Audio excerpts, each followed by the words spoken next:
سلام عرض میکنم خدمت شما دوستان عزیز. در خدمت شما هستیم. توی این ویدیو میخوایم ببینیم که TCP تایم استمپ چی هست، بعد چرا تو بخش امنیت سامانه ها و سرورها اهمیت خیلی بالایی داره و بایستی بهش توجه بشه. خب TCP تایم استمپ ما در ادامه میخوایم رفتارش رو در دو سیستم عامل ویندوز و لینوکس رو هم با هم ببینیم و متوجه بشیم که هر کدوم از این سیستم عامل ها ویندوز و لینوکس چه رفتاری رو در مقابل TCP تایم استمپ نشون میدن. خب من دو تا لینک اینجا آماده کردم. لینک اول که در مورد TCP اکستنشن ها هست، میتونید مطالعه بکنید، و لینک دوم در مورد TCP تایم استمپ که میتونید مطالعه ای داشته باشید و اگر علاقه‌مند هستید میتونید در مورد کلیدواژه TCP تایم استمپ یک سرچ و تحقیقاتی هم انجام بدید. مطالب خیلی خوبی رو به دست خواهید آورد. خب بخوایم به صورت خیلی ساده تعریف TCP تایم استمپ رو بگیم، به این صورت هستش که در واقع تایم استمپ یک اکستنشنی، یک آپشنی از پکت TCP هست که توش حاوی یک اطلاعات به درد بخور و مفیدی هست. خب چه اطلاعاتی؟ موقعی که سیستم بوت میشه میاد بالا و شروع به کار میکنه، این تایم استمپ ایجاد میشه و هر بار که یک درخواستی، یک پکتی به یک پورت TCP این سیستم میرسه، این سیستم در حین حال که داره ریسپانس میده به اون درخواست، تایم استمپ خودش هم برای طرف مقابل ارسال میکنه که این تایم استمپ در واقع یک عددی هستش که در قالب تایم یونیکس هست و نشانگر این هستش که سیستم چه مدت زمانی رو آپ بوده و بوت شده اومده بالا، یعنی مدت زمان آپ تایم سیستم رو ما میتونیم تشخیص بدیم. حالا اینو در ادامه ما در قالب مثال هایی میخوایم اهمیتش رو داشته باشیم و اینکه ببینیم چرا تو بحث امنیت خیلی میتونه مفید باشه و بهش پرداخته بشه خیلی عالی میشه. خیلی خوب، من اینجا یه دونه پروت دارم، یه دونه ویندوز سرور دارم که آی پیش 172.133 هستش، یه دونه هم لینوکس دارم که آی پیش 172.132 هستش. خیلی خوب، پروت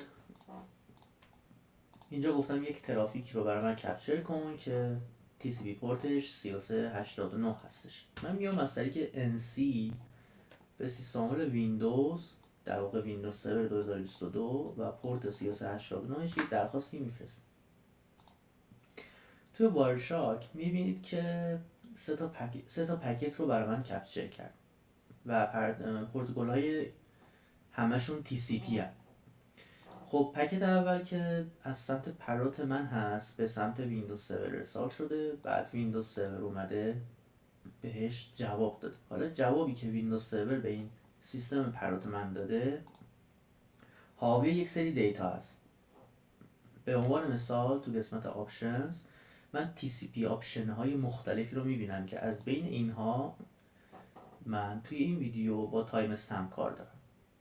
وقتی تایم استمپ رو باز میکنم یک عددی رو اینجا میبینم که به عنوان تایم استمپ داره به من نمایش داده میشه.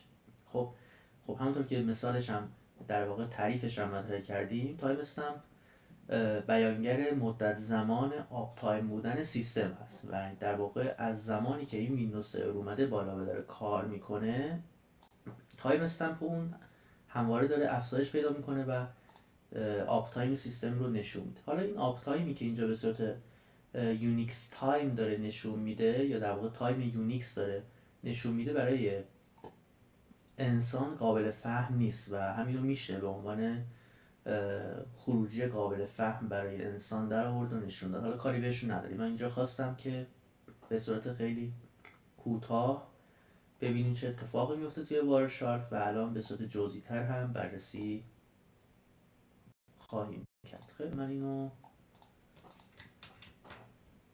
دیزیبلش میکنم. خب من میام به پروت SSH زدم و میگم از دستور hping 3 میخوام استفاده بکنم، دو تا بسته سیم میخوام ارسال بکنم که دستینیشن پورتشون 3389 باشه عرضم خدمت شما که TCP تایم استمپ هم میخوام بگیرم ازش و IP 192.168.133. خب من 2 تا پکت فرستادم به این صورت. پکت ها اینجا 2 تا پکتی که فرستادم برای من نشون میده.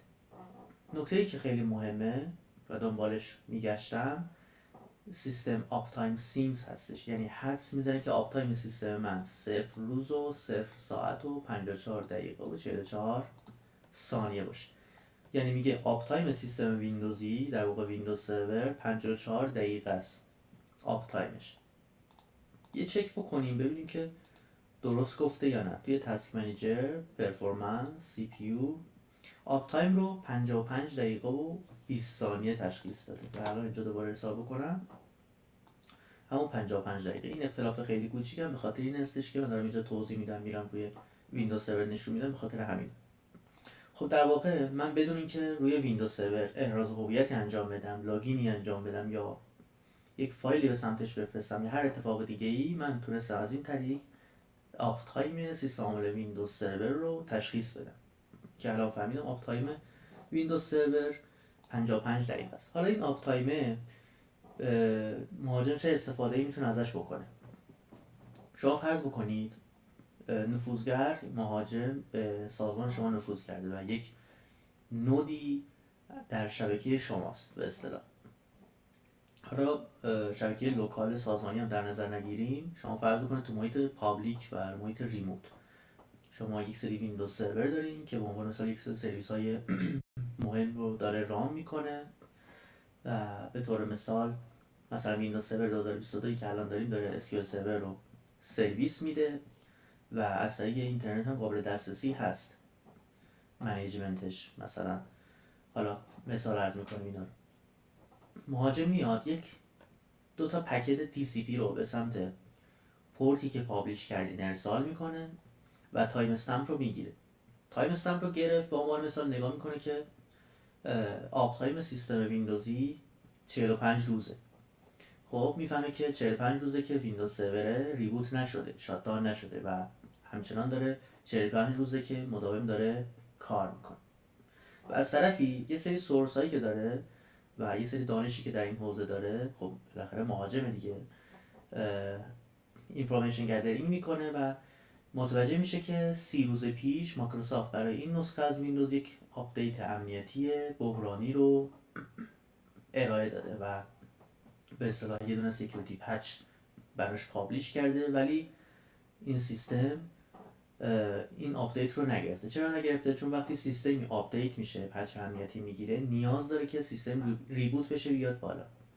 وقتی مایکروسافت 1 ماه قبل این پچ امنیتی رو ارائه داده و آپ تایم سیستم در حال حاضر 45 روزه به عنوان مثال، خب دیگه مهاجم این نتیجه رو میگیره که سیستم و ویندوز سروری که الان مقابلش هست پچ امنیتی رو دریافت نکرده و اگر هم دریافت کرده نصب کرده و چون سیستم ریبوت نشده، خب منطقا دیگه پچ امنیتی اعمال نشده و به این ترتیب میتونه سناریوی نفوذ خودش رو پیاده سازی بکنه و به این سیستم و به این سرور اتک بزنه.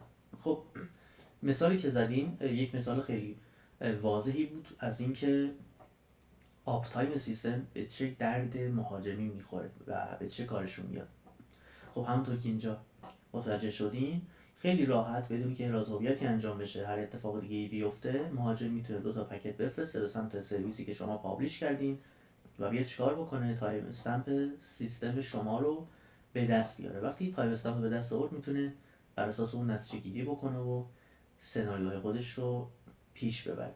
خب بنابراین یه نکته خیلی کوچیکی هست توی امنیت، این اتفاق خیلی زیاد میفته. تو بحث امنیت ما چیزهای خیلی کوچیکی داریم که در ظاهر بهشون توجهی نمی‌کنیم، ولی اگر بهشون پرداخته بشه خروجی‌های بزرگتری میشه گرفت. بنابراین 2 تا درسی که اینجا وجود داره، یکیش برای بحث رد تیم بوده، برای بحث مهاجمین بوده که خودمون رو بذاریم جای مهاجم و ببینیم که چه سوء استفاده‌ای میشه از این موضوع کرد. و مورد بعدی که به نظر من خیلی مهمه و مرتبط با کار من و امثال من هست، وقتی ما سیستم ها و سرورهایی رو در اختیار داریم که داریم سرویس میدیم و همچنان و همینطور داریم امنیتشون رو هم برقرار میکنیم و بحث امنیتش هم با ماست، خب بنابراین باید به یه سری موارد این تیپی هم پرداخته بشه. این موارد تو بحث شبکه اتفاق میفته، یعنی مربوط میشه به تحلیل ترافیک شبکه و چون سرویس های شما توی همون شبکه دارن راه میشن، خب طبیعتا درگیر سرورها هم خواهند شد. خب ویندوز رو متوجه شدیم به چه صورت داره کار میکنه. حالا یک درخواستی هم به سمت لینوکس بفرستیم، ببینیم که لینوکس به چه صورت داره این موضوع رو هندل میکنه. خب 132 لینوکس هم رپورت 22 براش میفرستم. خب وقتی سیستم لینوکسی من پکیت ها رو میگیره، اعلام میکنه که آپ تایم من 21 روز و 1 ساعت و 27 دقیقه و 25 ثانیه است، یعنی 21 روزه. خب من یه چک میکنم ببینم که درست گفته یا نه. آپ تایمش 3 ساعت و 52 دقیقه است. پس چرا اینجا به من میگه که آپ تایم من 21 روزه؟ خب به خاطر این هستش که لینوکس داره این موضوع رو به صورت خیلی حرفه‌ای تر داره هندل میکنه و این مشکل رو داره برطرف میکنه. دلیلش به چه صورته؟ لینوکس های جدید، حالا خیلی هم جدید نه، لینوکس هایی که جدیدن اینا به صورت به اصطلاح به صورت دیفالت وقتی دارن رام میشن، حالا توضیحایی مثل دبیان، اوبونتو، مینت که هر توضیحی که به صورت کامان داره اجرا میشه، اینا آفست های تصادفی رو، آفست های رندومی رو به ازای هر کانکشنی که TCP میزنه دارن ارسال میکنن و به این ترتیب تایم استمپی که ما اینجا میگیریم به صورت غیر نرمال و اشتباهی هست. حالا این باعث میشه که مهاجم سردرگم بشه و ببینه که مثلا چه اتفاقی داره میفته و تا یه مقدار روش کار بکنه. خب طبیعتا ما اونور تیم های دیتکشن داریم، ابزارهای دیتکشن داریم که میتونن فعالیت های مشکوک رو شناسایی بکنن و جلوش رو بگیرن و کلی مکانیزم پیچیده دیگه. ولی اینجا یه چیزی که یه نکته که وجود داره این هستش که من اینجا سیستم واقعی توی محیط لابراتوار هست و الان دارم میبینم که 3 ساعت و 52 دقیقه است که این سیستم آپه و اینجا به من گفته 21 روزه. این 21 روزی که اینجا گفته با اون 3 ساعتی که من توی سیستم میبینم، خب خیلی راحت میتونم تشخیص بدم که این نتیجه گیری اشتباهه و این اچ 3 در واقع این ابزار داره اشتباه میکنه و این آپ تایمی که من نشون میده کاملا غلطه. ولی شما فرض بکنید سرور شما و در واقع سرور تارگت توی محیط پروداکشن باشه، توی محیط عملیاتی باشه. توی محیط های عملیاتی سرورها و سیستم ها کلا آپ تایمشون بالاست. وقتی سیستم واقعی آپ تایمش بالاست و وقتی یه همچین چکی میگیره میبینه که باز اینجا آپ تایم بالا میزنه، خب طبیعتا مهاجم خیلی گمراه میشه و اینکه از کردن میره سراغ یه سری کارا و تست آزمون که از این طرف باز تیم های دیتکشن، ابزارهای دیتکشن میتونن تشخیص بدن انومالی ترافیک رو. خب به این ترتیب این اتفاق که اینجا میفته مثلا میذاریم 21 روز، تو محیط های عملیاتی شاید این مثلا همرده این تعداد روزهاش باشه یا اینکه بالا و پایین باشه، ولی بالاخره 3 ساعت نیست طبیعتا. و مثالی که میخواستم عرض بکنم به خاطر همین بود و این نکته‌ای که الان عرض کردم به خاطر همین دلیل بوده. بنابراین لینوکس داره خیلی حرفه‌ای‌تر این موضوع رو هندل میکنه و این مشکل رو حل میکنه، ولی این اتفاق توی سیستم ویندوز نمیفته. ویندوز به صورت دیفالت این تایم استمپ رو فعال کرده و توی نسخه‌های سروریش، نسخه‌های دسکتاپیش این اتفاق میفته و همونطور که اینجا دیدین ما توی ویندوز سرور 2022 داریم این تست رو انجام میدیم. خیلی خب توی سیستم ویندوز چطور میشه اینو دیزیبل کرد؟ وقتی به صورت دیفالت اینیبل هست چطور میتونیم اینو دیزیبل بکنیم؟ من از دستور NetSH استفاده میکنم. اول میگم که این TCP show global یک سری آپشن برای من میاره و میگه که مثلا این اینیبل فلان دیزیبل. چیزی که به درد من میخوره RFC 1323 تایم استمپ. میبینم که الان اینیبل. من برای اینکه اینو دیزیبل بکنم میگم NetSH int tcp set global